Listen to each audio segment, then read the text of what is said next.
Hi, hello, and welcome to another one of these monthly lives. Hoping that some of you out there will be able to join us. I'm just back from holiday. I've been away for much of August, although still a little bit more online than I was hoping to have been. Such is the nature of self-employed life. I'm going to be joined today in a minute by Mila. I can see she's there, so you have to ask to join, Milena. And hopefully any of you watching, if you've got any questions or anything you wanted to ask or comment on, please do. As you'll know, I've been trying to do these monthly lives with Ukrainian teachers for, I think, at least 2 years now. Just trying to help to amplify Ukrainian voices and to really share stories from the time of war, because obviously Russia's ongoing aggression towards Ukraine is continuing. Some of you may have seen they've got poor connection. Oh, I'm back. Okay. Sorry, I got cut off there. I'm not sure what's going on with my connection. I have a feeling my kids may be upstairs watching something and that's taking up all the bandwidth. So without further ado, let me just add our guest for this week.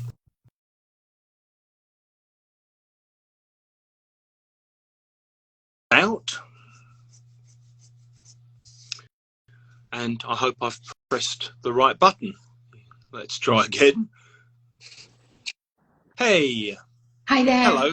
Hi there. Can you hear me okay? Yeah. What about me? I can hear you. Sorry, I had a few connection issues, so I wasn't sure what's going on. So did I. Hey, hello. So did I. I had some issues as well. Welcome. And remind me, what should I call you? Is it Mila or Milena or? Both are fine. For me, both are. Do you prefer? Milena. I would prefer Milena. Milena. Okay. Hello, Milena. Welcome. Hi. It's my first day back after one bit away on holiday, and my brain's all kind of rusty, and I'm kind of really out of practice of doing kinds of things. So, you'll have to excuse me if it's all a bit chaotic today.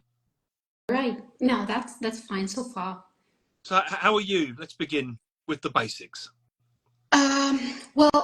Whenever you ask me how am I'm going to say that I'm fine. Oh, you've cut out now. We're doing well so far. I hope that you're going to connect again. Let's see what happens. I've just pressed accept. Hopefully that works. Hey, sorry, you cut out. Yeah, that's typical. For Ukraine, that's typical. So yeah, I'm fine. Yeah, I realise it's a very loaded question. I was reading this book over the holiday.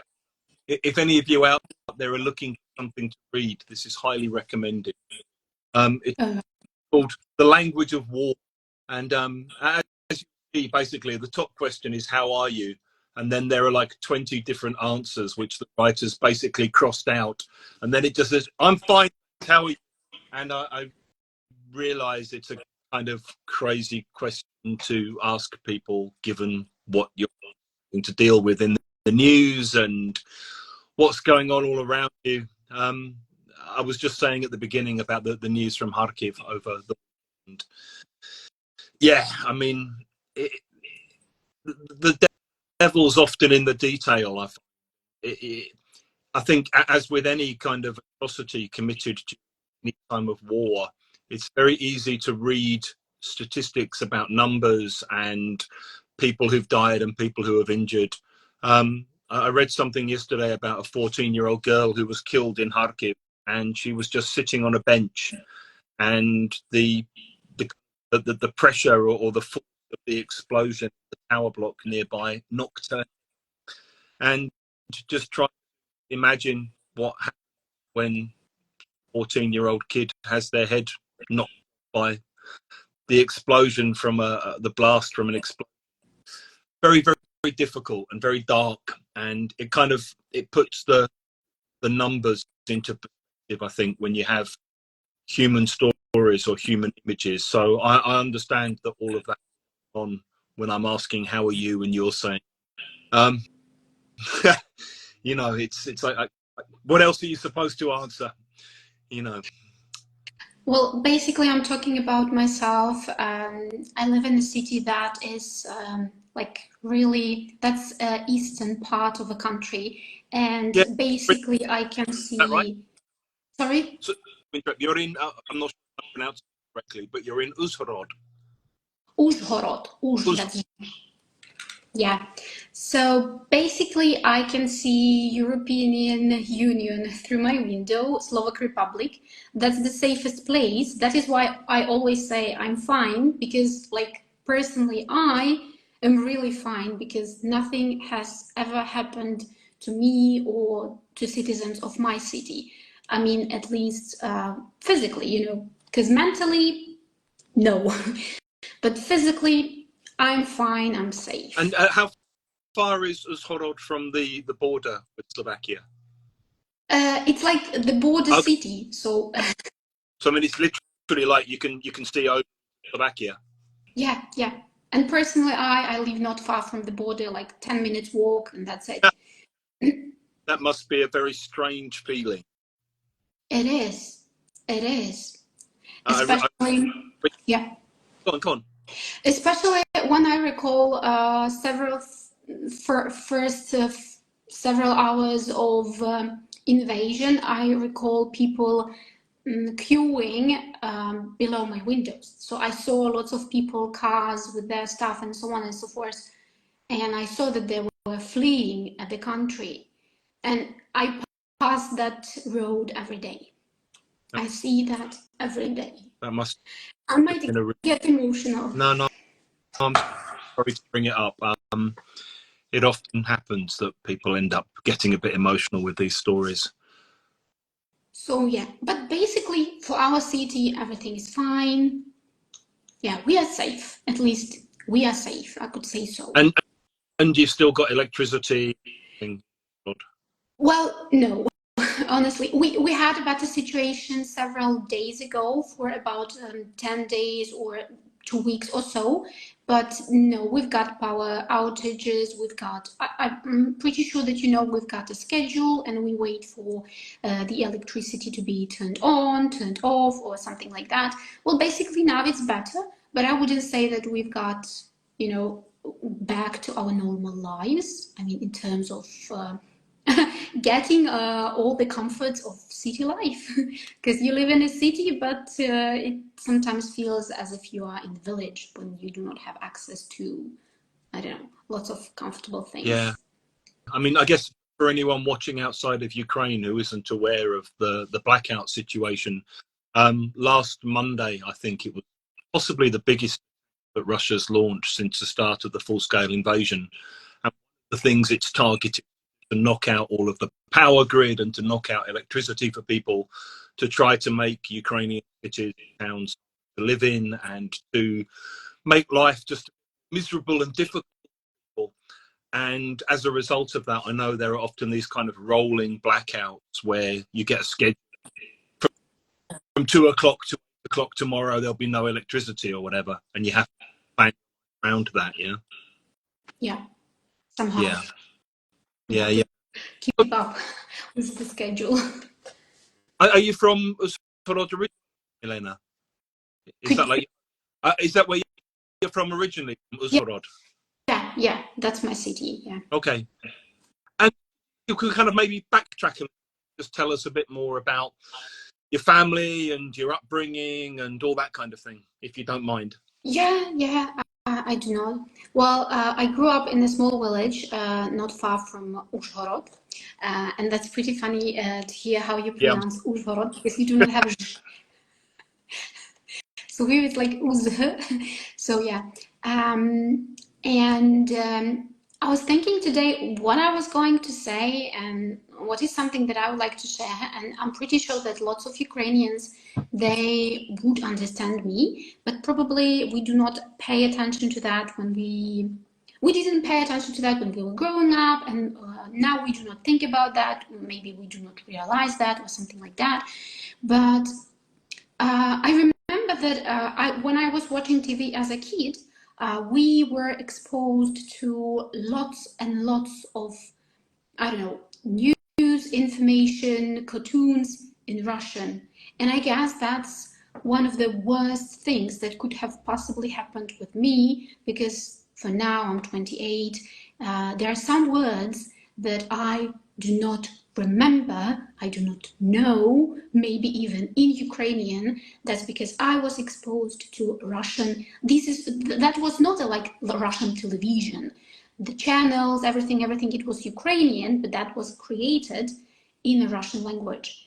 And I was exposed to that, and thanks, or I wouldn't say thanks to, but due to that, influence, now I suffer because there are lots of words that I can't recall or do not know in my language, and it is easier for me to say something in English rather than in my native language. I'm thinking, I'm having dreams in that language, but yeah, that's insane. Where you are in your part of Ukraine, what's the language? Is it a predominantly Ukrainian?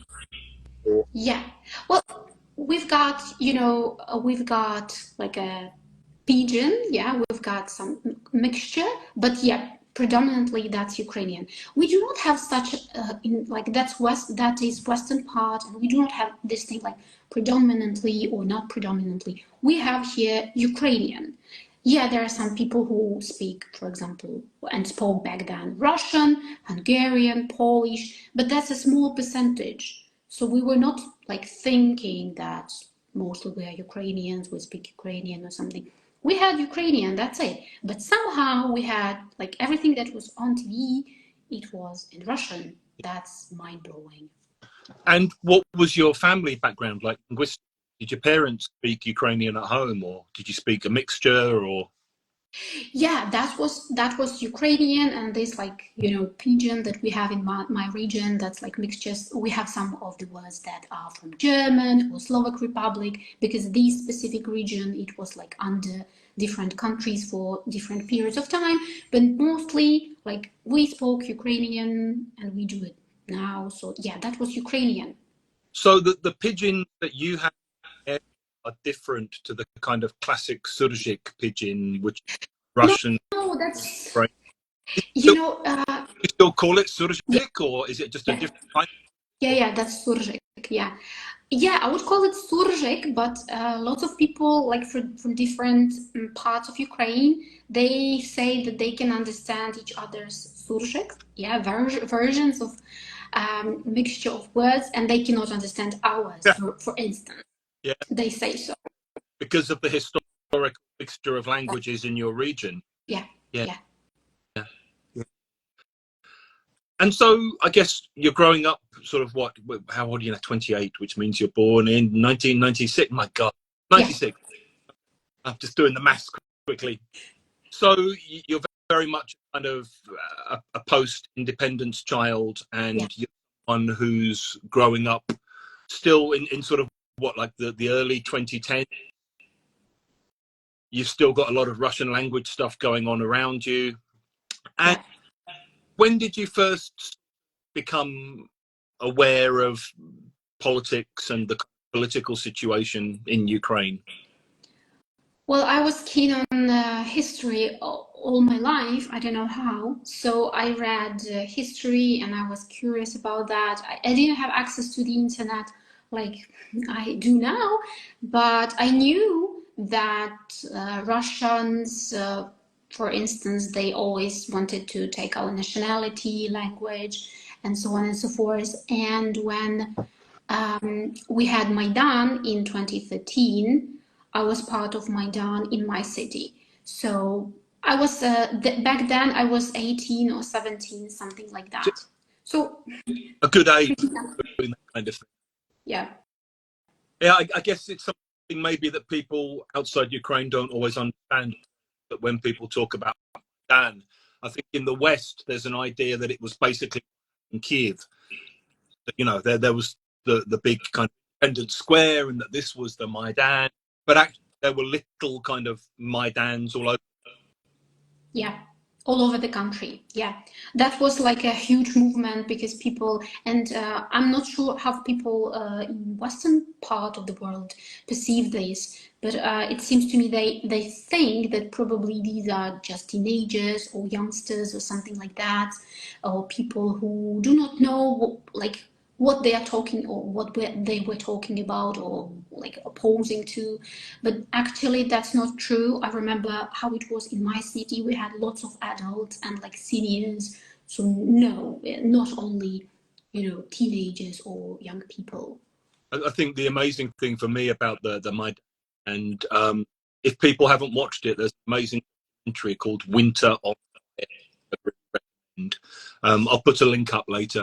But what was really interesting for me was the fact that once older people realized that the kind of riot police were beating up kids in the Maidan in Kiev, more and more people came out onto the streets, and that there was a kind of reaction, like, you know, from parents, grandparents and great grandparents, and people were kind of like, no, fuck this, we're not going to have a situation the riot police can just beat up kids in the center of the capital. Yeah.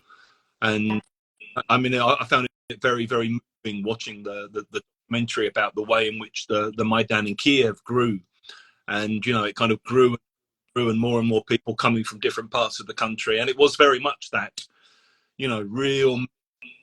And from talking to people I know in Ukraine who were on the Maidan in Kiev, it was a very cross-generational, cross-political kind of uprising, I guess. Yeah. Yeah. Totally. Yeah. I agree. And so with the Maidan where you were, how long did that go on for? What was it like? What kind of impact did that have on you? So in my city, it was for about 3 weeks, as far as I remember, and I attended it every day. We were shouting there, we were like protesting, yeah, talking about our point of view, our opinion, our perspective, and I took part in it almost every day. But basically, within 2 weeks or so, some people, like within group, they decided and they were talking about going to Kyiv because that was essential at that point. Because my city is not that huge and was not that huge back then. It is bigger now because lots of people from other cities, they moved to my city because it's the safest and like it is in the east of the west of the country, so it is like the farthest possible from missiles or something, but we knew that we were not noticed because like we didn't have that many people, that much force to and like voices to talk. So how did it affect me? I realized, like when I was at that moment, and lots of other people, we knew and we saw what was going on, and we knew that, for instance, we just want peacefully to choose what we want. We want to join the European Union. That's basically it. So that has to be something peaceful. That's just a demonstration of our ideas and thoughts. And in the news and all over Russian news, because we had access to their websites, for instance, some of them were really popular back then among people of my age, for example, that was Kontakte. So we saw that they were twisting the truth, you know, they were distorting it because they wanted to show it in the light that was, how to say, better for them, let it be. So like I know what I'm doing, but somebody says that I'm doing something wrong, or somebody says that I'm doing something else.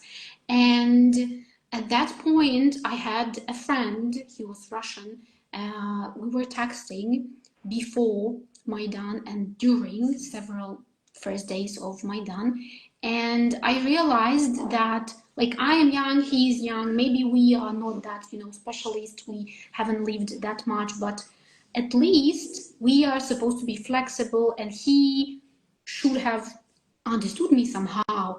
And I realized that I wouldn't say that they are brainwashed, I would say that they didn't want to see it the way we saw it.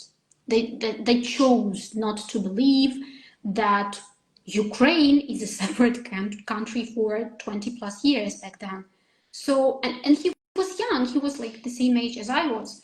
So back then I realized that these people, they perceive Ukraine as their, appendix, as some part they just want to have around them for fun, as furniture or something.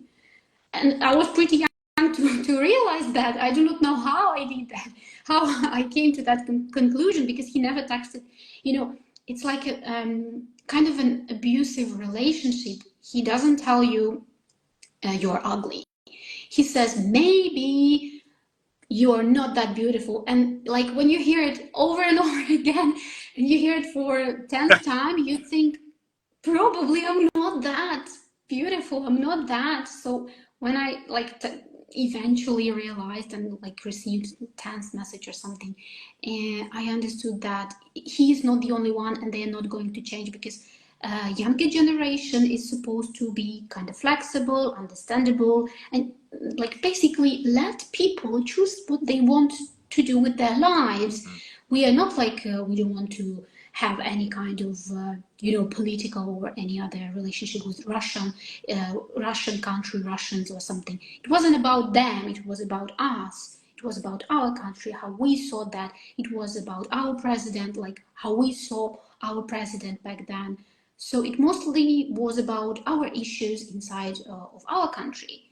But eventually, within like several weeks or so, it turned out to be that like they are, I would say lying. They were basically lying I mean, and pretending. I was still going to Russia at that point, and I can remember sitting in hotel, Russian TV.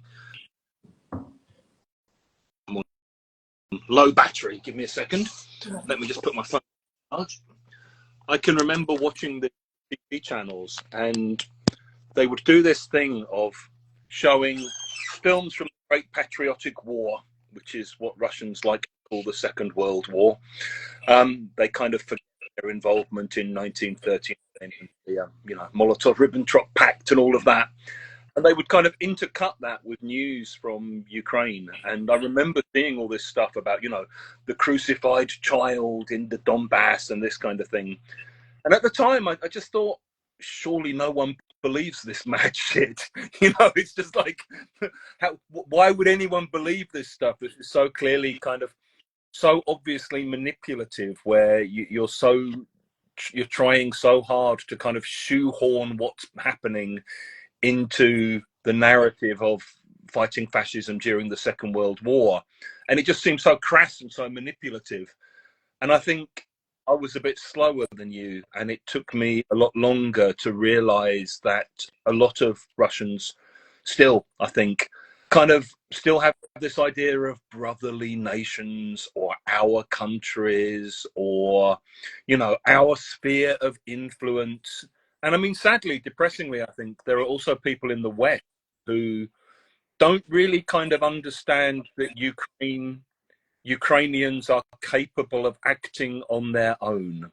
And so there's still this kind of narrative of like the evil Americans and the European Union have somehow forced you to turn against your brother, and forced Ukrainians to fight, and forced Ukrainians to reject the loving embrace of Russia. And I mean, when I hear it from Russians, I kind of feel ill. But when I hear it from people in the West, I just think that there's this kind of crazy thing that people are unable to imagine other countries have agency, or other countries are able to make their own decisions, irrespective of America, irrespective of their larger neighbors. And I just think that's a very, very weird kind of position to hold. That sort of, you can't make up your own mind. Someone must be forcing you to do this. And so, I wish I'd realized it earlier. You're lucky that you realized that back in 2014, I guess. I was slower than you. That's because I was, the part of it. I knew what was going on, and I knew, and even in our news, we saw that news were interpreted in a different way. And I know what I've been doing, for example, in my city. Yeah, I'm not like, I can't bear responsibility for people who were in other cities, but I know what we were doing in my city, what we were opposed to, what we were supporting, what we were shouting, and so on and so forth. And then when you see that the news, they are distorting the truth, and they are like, that's kind of interesting. So I guess that's propaganda in a bad way of, in a bad meaning of this word. Yeah. And so, what did you then? What were your memories then of? Because I guess a lot of things happened quite quickly. You had Yanukovych disappearing off to Russia and fleeing. You had the annexation of Crimea. You had the kind of covert war starting in Donbass. What are your memories of all of that, and how did that impact you at the time? Well, ever since for instance, though I do use some Russian words, ever since it is hard for me to hear people talking Russian, like I'm totally opposed to them. I do not understand them. I know that for lots of people that's not an important matter, but as for me, I can't understand that. That's unbearable. And all the news and all the information that is like, for instance, to Donbass, I'm pretty sure you heard about Donetsk airport, Yeah. and so on and so forth. That's painful for me. And I realized that this war, it has affected me mentally in many, many different ways. And it will affect lots of people now and for next several generations, because I don't even know how to put that, because as for me, some people might think that I'm not entitled to talk about war, how it influenced me, and so on and so forth, because I live in a safe space, in a safe city, or something. And I think that, yes, I'm not totally entitled because I'm safe, but mentally, it has damaged lots and lots of people.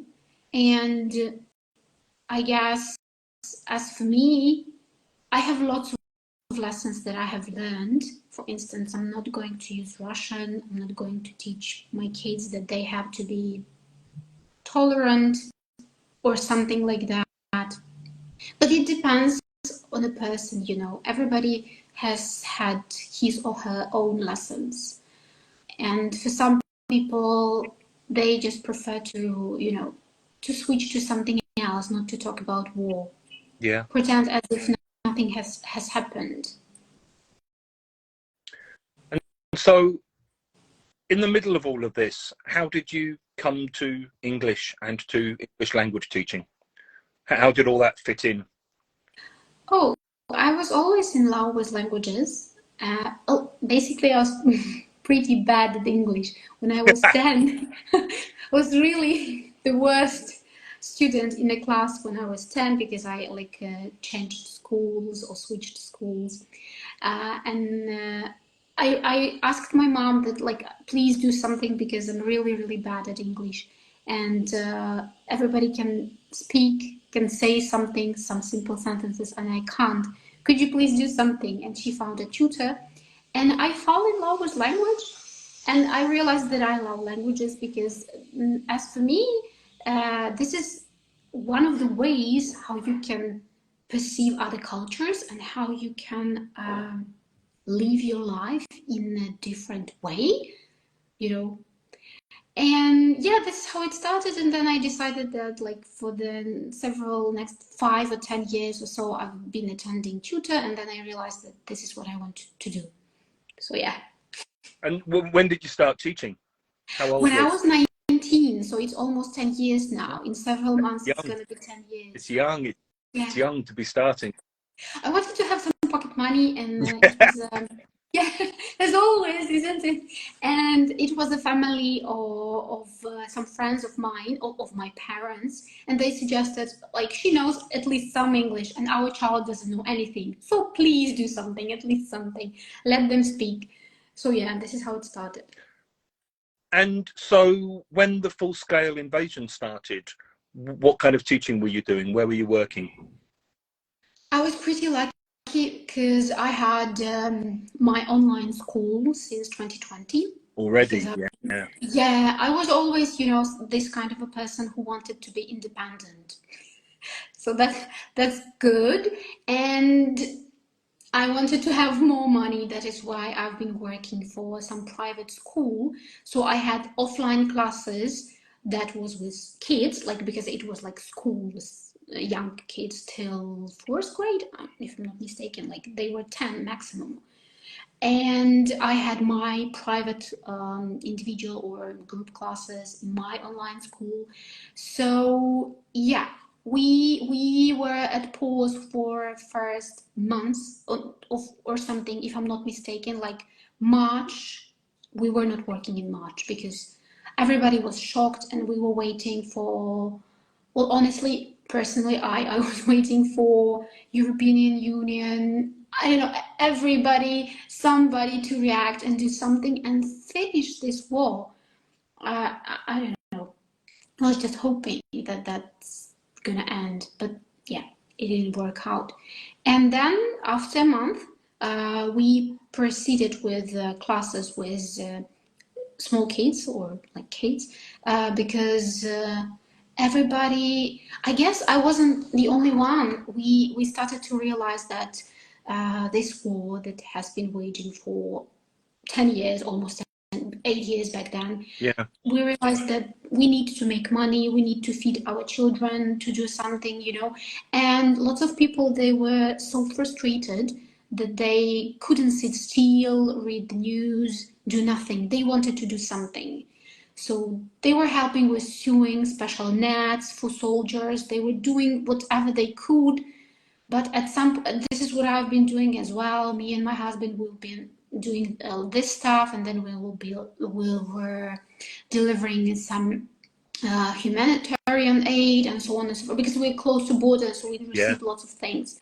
So we were just distributing it. And in April, if I'm not mistaken, we realized, lots of people realized that we need to move on. We need to, get the money going, yeah, because we need that cash flow and so on and so forth. yeah, I returned to working with kids, and it was stressful for me, for kids. We had some kind of a shelter that was like a basement or something, but that, I guess, some of my colleagues that still work there, they're going to see this life, I hope. That's stressful because I live not far from the airport, so I can see the airport and I can see Slovak Republic, like several meters. And the work, like the private school, it is like, again, several meters not far from the airport. And back then we thought that probably it wasn't that safe, so we were yeah, going down to the basement every time possible. And that was like, I'm not talking about like learning something, I'm just talking about mental state of children. So they were not sleeping, they are stressed because all the adults are stressed around them. They are anxious, they cannot go out, use toilet, drink something. No, they're not allowed, because like we need to be safe here. yeah, So we were bringing them food, water, or something like that. uh, and yeah, that was, and it is still now this way.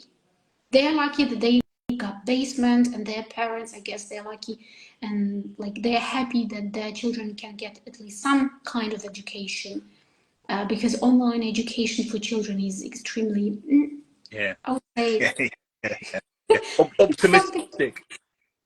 Yeah, Yeah, I mean, when they are 5, or 6 or 7, they do not know like how to sit yeah, still, how to hold the pen, yeah. and like that's no, that's bad. I was interested. I mean, did you have a sense that the war was coming? Because I know myself, like from traveling in Ukraine between 2014 and say 2020, I was even going to places like Kharkiv, which, you know, now have been massively attacked. And I was aware of the fact that I couldn't go to Donetsk, which I'd been to in 2012, 2013. And I couldn't go to Crimea, which I'd also been to in 2012, 2013. But in a sense, I was traveling around the rest of the country without much sense or feeling of the war still going. I guess it kind of felt like it was frozen up in Donbass, and that Crimea was already kind of occupied, and people didn't talk about it very much. There wasn't much of a sense of militarization or of anything bigger coming. And I just wonder what that was like for you, whether you felt something bigger coming, or whether there was a kind of 8 years of calm, or how surprised were you when 24th happened? So we didn't have active battles, as you know, so it was not that active. And I guess, yeah, for many people, it was kind of, you know, it's frozen, it's somewhere there, it is not touching me personally. Out of sight, out of mind. Yeah, something like that. Could be, could be.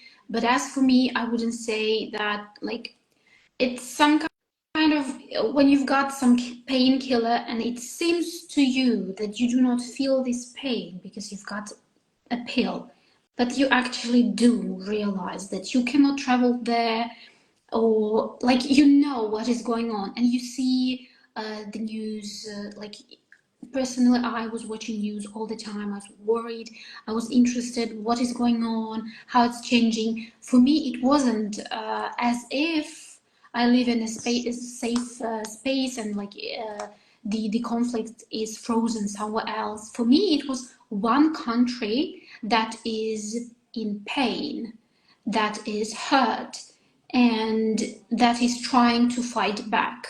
So for me, it was like, yeah, it was a slow paced fight back, I would say so. And personally, I thought that Russians would like to proceed and to take more territories. I would have never thought that that would be Kiev, for instance, or that would be full in like scale invasion, as we call it now.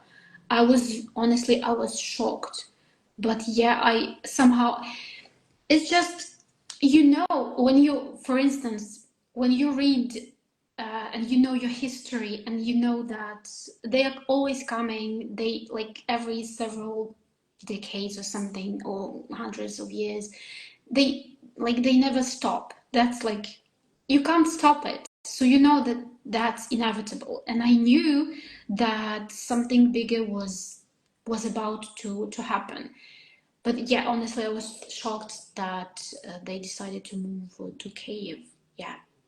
Hey, give me 1 minute. I'm going to change my charger because my phone's dying. Give me a second. I'll be back. Hang in there.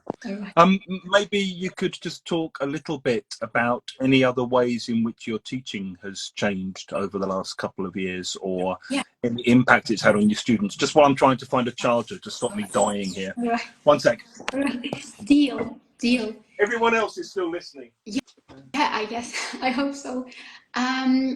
First of all, I guess that's a range of topics. I mean, there are lots of topics that I feel that I'm not able to talk about or ask my students, because I know that I even do not know how deeply they might be hurt.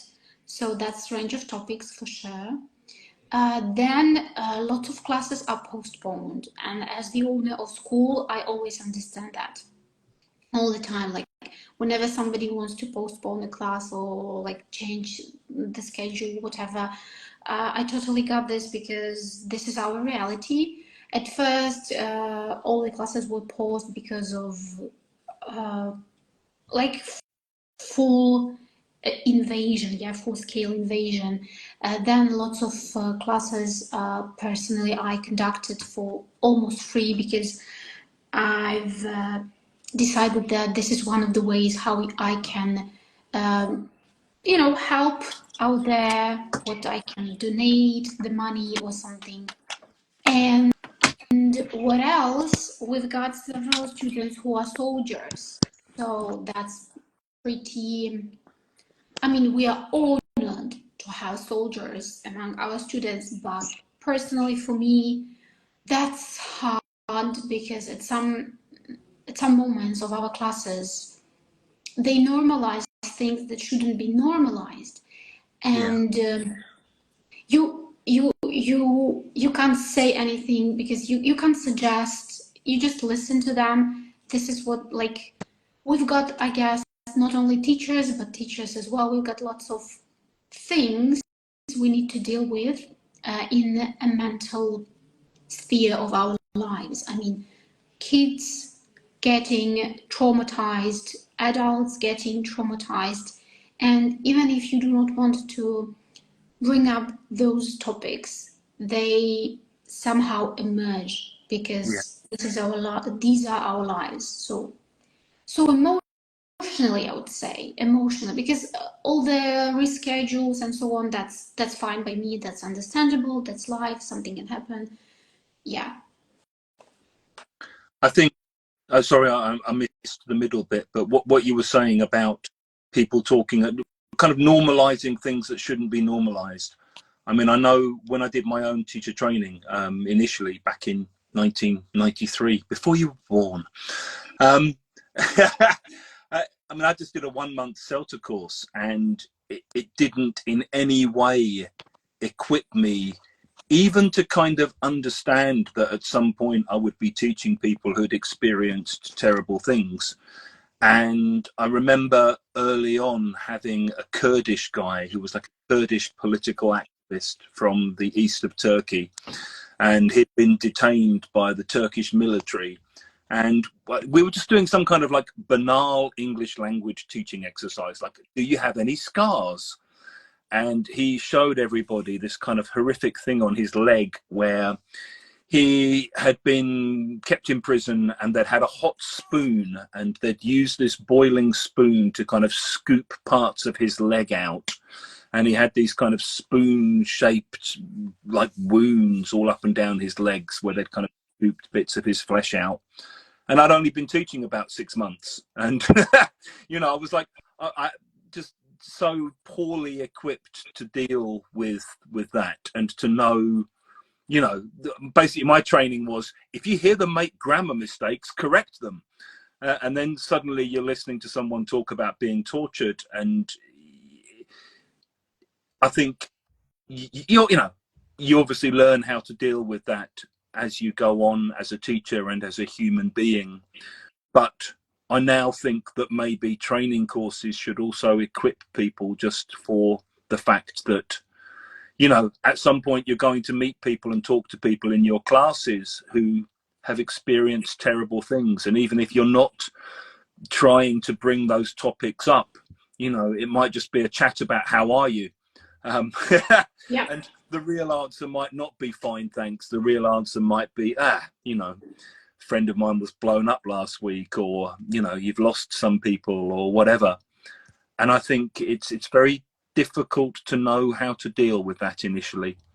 And I mean, it's something I've struggled with just with the people I've been teaching, the Ukrainians I've been teaching over the last couple of years, is kind of how do you respond to those situations? And sometimes you just listen, and sometimes you just kind of try to sympathize or empathize. But sometimes people actually ask you, you know, how do you say this in English?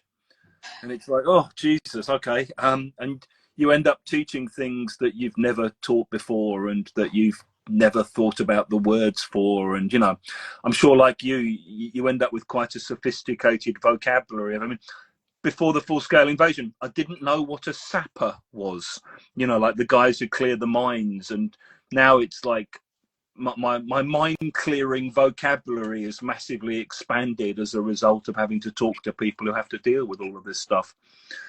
Yeah, sorry, that was just a little sidetrack prompted by what you were talking about there at the end. So can I ask you just a few more things? And I'm not sure with you and your husband, do you still have any contact or any relatives with anyone over the border, or is that completely? Did you have any family, or did your husband have any family? Yeah, I had an uncle. Like only that was the only person. He lived not far from Donetsk, but he fled. I guess he fled in 2020 or 2021 or something. He actually fled because, well, I can't say that he suffered some tortures, but yeah, he was influenced. And he fled abroad, and that's basically it. We are pretty lucky that we do not have relatives in Russia or something, because I know that lots of Ukrainians, they have Russians there. They have relatives in Russia or over the border or something, and it is hard for them because in terms of either they stop speaking with those relatives or they try to persuade them or something like that, and that's endless battle as for them, because at one moment you realize that this is like part of you, that's your family, and at the same time you see and you realize that they do not want to understand you, they do not believe you, because I heard lots of people being emotionally affected by the realization that they have lost their sisters or brothers in this way. So yeah, but we are lucky we haven't got that case. I find that one of the most remarkable and kind of distressing aspects of the whole war is the fact that people can have brothers or sisters or parents or cousins or people they've met many times in their lives who suddenly don't believe you when you tell them what's happening to you. I mean, I find that really chilling, and you know, you realize how, I don't know, how strong the control of the narrative and how strong people's desire to prefer to believe something which I guess is less painful for them to believe, I guess is what it is. I don't know why people would choose not to believe someone they know if they're telling them what's happening to them. I mean, trying to understand that's very difficult, I think. Neither do I. I guess that it has something to do with the propaganda and the way parents personally live,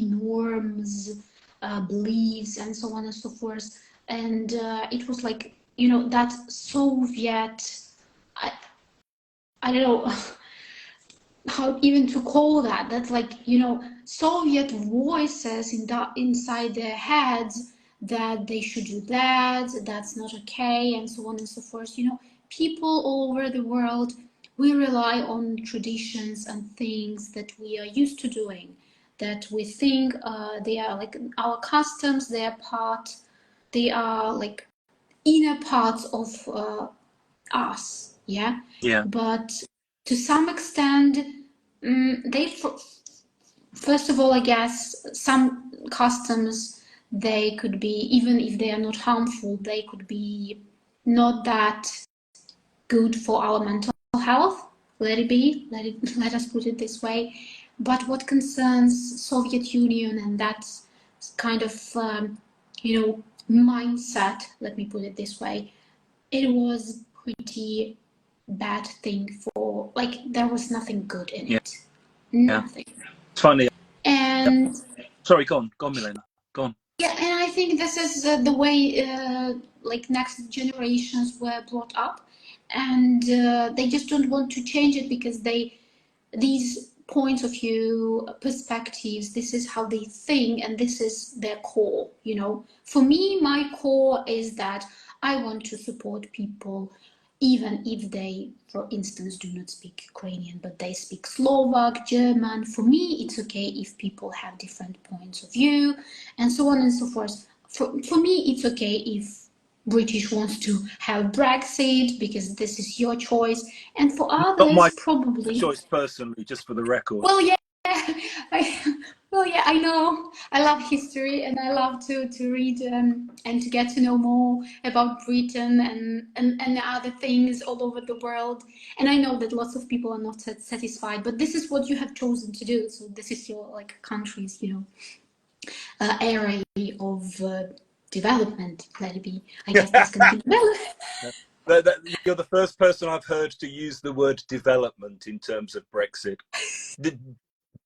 Kind of devolution, or that will be better, or something. Kind of descent. Yeah. No, it's okay.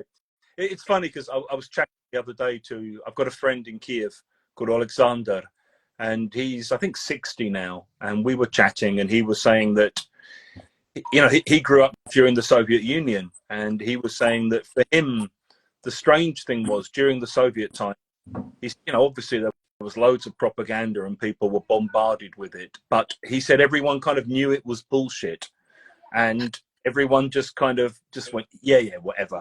What do we have to say at school? Yeah, fine, we'll just say it and get on with our lives. And I wonder maybe if it's also just to do with the way in which the propaganda is now disseminated, that it's more available, it's more omnipresent. I mean, in a way, it's the same with things like Brexit, where because of social media and because of the fact that people hold these phones in their hands 7, 8, 9, 10 hours a day, you've got much more exposure to it, and you're much more immersed in the realm of propaganda than you were in the old days, where it was just your teachers at school and the mayor or whatever telling you that you had to get behind the 5-year plan and that the great socialist paradise was coming, and you could kind of go, yeah, okay, fine. And then you'd go away with your friends and laugh about the bullshit that they told you at school. And I guess that affects everywhere, in that we're constantly in this kind of, information war, and the information war permeates every part of our online life, as well as other areas of the media in that sense. That's true. Which That's true. kind of why I started doing these videos, in a way, was just, if nothing else, maybe it helps some people to hear voices from what's happening inside Ukraine.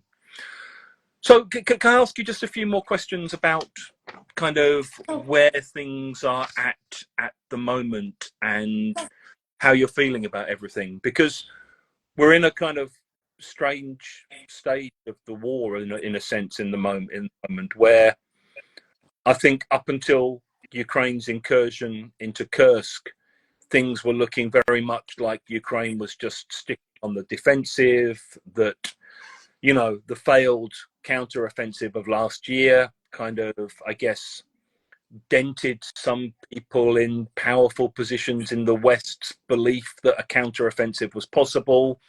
You've had the counter-offensive. You've seen that Ukraine is able to go into Russia without apparently the world ending and World War III beginning, despite what, Lavrov likes to tell you every day on social media, and all of that. And how are you feeling at the moment about where everything is at, and the state of the war, and how much do you think about where it's going, or how much do you just get on and deal with every day, or I don't know? I think about it every day. Honestly, I think about it every day, and I do hope that war is about to be over, but I hope, but I don't think that this is the case, unfortunately. And that's because at the beginning of full invasion, lots of people were hoping that maybe just ordinary people are going to, in Russia, they're going to go out and they're going to speak up or something like that. We've realized that they're not going to do that long time ago. Yeah. And they support what their government is doing. And that's terrible, because they've got more people than we've got. And that's the most, I guess, one of the most important things. because you need somebody, you need soldiers to fight back or to fight. Yeah, no matter how much stuff you get, ammunition and so on and so forth, you've got to have people to fight back. And unfortunately, lots of people are dying on a daily basis. For instance, when you mentioned Kursk or whatever, I'm not sure the pronunciation of the city. So one boy from my village, he died recently, and if I'm not mistaken, he was buried like 5 days or so, and he was 27 or 28. Ruslan was his name. So unfortunately, lots of people are suffering mentally, emotionally, and we would, I guess, Ukrainians would like this war to be over, like not even to begin. But it is not up to us, because lots of Russians support this war, and like we've got support. We feel that we've got support of lots of people, Westerns, to call them this way, donations, like any donation, any sum of money is great, is already better than nothing. But as for me, I don't think that the war is going to be over this year. I would really want it to be, but unfortunately, I guess. What would you say to people in the West who would tell Ukraine to accept a peace deal that involves maybe just giving Russia more of Ukraine and having peace that way? What would you say to those people? You know, for instance, in 2021, they had lots and lots of our territories, and they have already had what they wanted. Crimea, for instance, that's a lot. And I would say that personally, I would stop it within several first seconds, minutes of full invasion. But it doesn't depend on us. Like, there's nothing we can do, and they have to understand that Russians, they're not going to stop at some point because they would think that they have had enough. No, they had already taken lots of lives, territories, hostages, and so on and so forth, and they didn't stop. It took them 8 years to, I don't know, think, create this plan, gather whatever they wanted to gather, get some support from other countries, whatever. And they proceeded. So I guess Ukrainians would like to stop war at any moment, like even right now. But, you know, there is this expression that you cannot talk with criminals. There is no discussion. That's impossible, because you cannot believe them, because they are not going to do what they have promised to do. So if somebody thinks that they are not going to support, donate, share information about Ukraine, they are wrong, because like Russian forces, government, whatever, they are not going to stop. And for more, like, the foremost thing that everybody should know is Russian people. Yeah, it's not like Putin, somebody else. No, that's people. And they are, like, you know, hungry. They have this thirst for something. I don't know what, blood, territories, whatever. And they are not going to stop. And they will come. And like, if it had been for them, I think they would have taken, occupied any country that is around them. Like, I still remember the first time when I used to go to Russia, seeing a car sticker that said, "To Berlin, we can do it again." And I remember kind of just thinking, like, what? Like, you know, it's like the opposite of the never again kind of thing that you get in a lot of Europe, which I think is also a problem, the never again thing, because never again only works so long as you don't have to fight because someone's not invading you. But seeing that thing of to Berlin, we can do it again, the first time I saw it kind of really shocked me, and I kind of thought maybe it's just some crazy guy who's got a kind of World War II fetish or something. But I think you're right that that is quite a deep-rooted part of the psyche. I also think that I heard someone recently say that one of the ways in which Putin is kind of gambling is thinking about what's Russia going to be like in 2030 without war, and what's Russia going to be like in 2030 with war, and which one is going to be more beneficial for him, and which one is easier to control. And it's obviously much easier to control Russia with a kind of constant permanent war.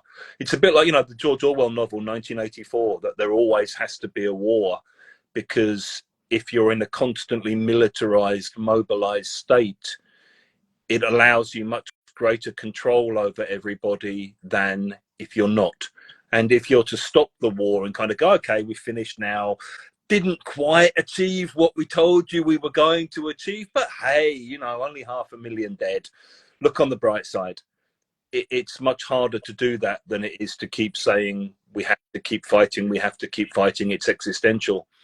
And I guess the way I would see it is the only way that stops is when things become so difficult internally because of sanctions, because of cost of living rising, because of a slow realization of quite how disastrous the war actually is for Russia itself as well, because of the number of dead, because of the power cuts, because of the travel restrictions, because of Ukraine taking Russian territory, because of targeting all of the power grids in Moscow and all that kind of thing. I guess eventually there comes some point at which people kind of come out of their sleep and come out of their slumber, and some kind of change becomes possible. But yeah, it's hard to see that happening this year, that's for sure. Theoretically, but this isn't something that I can imagine. I mean, that some sanctions or some other stuff that it would somehow influence them, because they have learned how to deal with that, how to. I guess people put up with a huge amount until they snap, and then you have a kind of 1917 moment.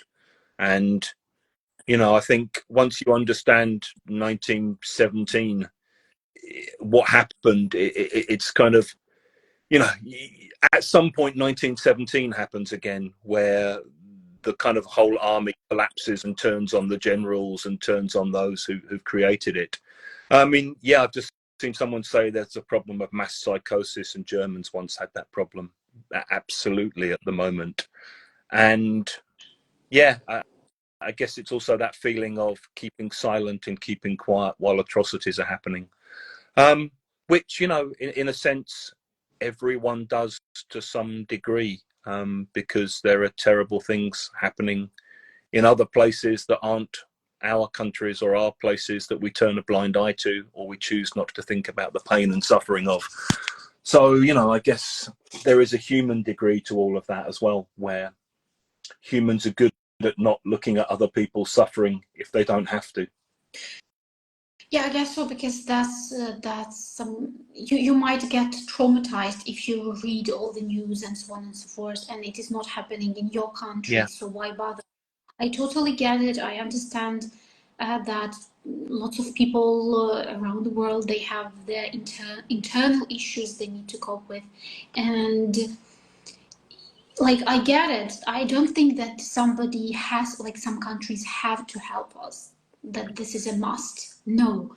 And we totally appreciate anything, like if somebody shares some information, taking picture in the elevator with Ukrainian flag, doing lives, whatever. So, like, whatever you can do that is not too hard for you to share the information, because information is the key, I guess, nowadays. Because like lots of people are, I wouldn't say uneducated, they do not know. Lots of people never knew that Ukraine existed as a country. They thought that there is something, maybe some knew about Soviet Union, that's it. So yeah, like to educate people, to talk, to get to know Ukrainians, to talk about Ukrainians, show some Ukrainians in, for instance, lives that we are normal people, we speak English, we have businesses, we grow, we develop, we can contribute to this world. We've done it many, many times. We've got lots of talented people, and like just to support in a way that is appropriate and like good for a person. Why not? And just to wrap up, Milena, and to let you return to the rest of your evening, is there anything else you'd like to share with people out there? Anything you'd like to say just to finish off? Yeah, donate, because I have noticed, I read Quora and Reddit, and sometimes from time to time Twitter. Lots of people, they start to, I wouldn't say forget about Ukraine. They pay less attention because they got used to, war. And lots of terrible things are happening every day in Ukraine. And it doesn't mean that like you need to search for that information to get traumatized, to read, to have a look at those pictures or videos or something like that. But war is not over. It is going on, and we need any kind of support. So yeah. Do you have any particular charities or organizations that you'd recommend people donate to yourself? Yeah, we've got United 24. We've got Save Life. If I'm not mistaken, that's Save Life in Ukraine. These are two. I'm gonna send you a list if you want to, but I'm pretty sure just that send me a link and I'll share it and make it available to people, Milena. Yeah, sure. I'm gonna send you. Okay, send me in a bit. Thank you so much for your time, and I'm sorry to have roused some of those kind of buried emotions about 2014 and about Ruslan from your village and everything. I know it's not easy stuff to talk about, and that book I showed at the beginning, I always have the feeling when we're having these conversations that actually what we end up doing is talking about all of the crossed out stuff where it says, how are you, I'm fine, and then the next hour is talking about all the bits that have been redacted and crossed out. And so thank you for sharing all of that in your amazing English. I noticed someone commented on this in the comments, and I just thought I'd amplify that. Thank you very much, and keep in touch, and Slava Ukraini. Thank you. Heroям слава. Take care, Milena. Yeah. Thank you. Take care.